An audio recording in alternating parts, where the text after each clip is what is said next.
અરવલ્લી જિલ્લામાં ખેડૂત ભાઈઓએ ઉમંગ ઉત્સાહ સાથે પોતાના ખેતી ઓજારો હળ તૈયાર કરી બળદોના શિંગડા રંગી અને નવા પોશાક ધારણ કરી ખેતરે હળ જોડીને ખેતીનું શુભ મુહૂર્ત કર્યું હતું.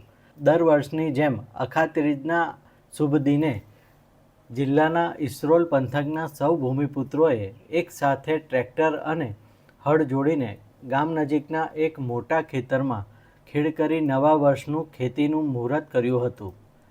ભલે આધુનિક ઓજાર તરીકે ટ્રેક્ટર હોય, પણ ખેડૂતો આજે પણ હળ તોરાક તો બળદ થકી જ હળ જોડીને જ કરતા હોય છે. આ પ્રસંગે ખેડૂતોએ બળદોને સજાવીને લાકડાના હળને અને બળદને કુમકુમ તિલક કરી મોઢું મીઠું કરાવ્યું હતું.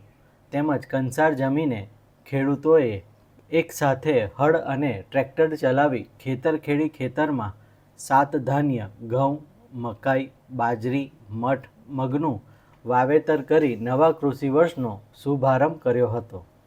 આજે અખાત્રીજના દિવસ એટલે પવિત્ર દિવસ ખેડૂતો માટે, અને મેં પરમ પૂજ્યનીય દાદાજીએ એક પ્રયોગ આપ્યો કૃષિનો, યોગેશ્વર કૃષિનો પ્રયોગ.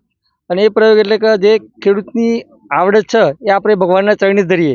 એટલે જે યોગેશ્વર કૃષિનો પ્રયોગ સ્નેહનું મિલન, એટલે એકબીજા જોડે પ્રેમ ઊભો થાય એટલા માટે એક ખેતર ભગવાનનું હોય અને એ ખેતરમાં બધા ગામના ભાઈઓ બધા ભેગા થઈ અને પૂજન કરે છે.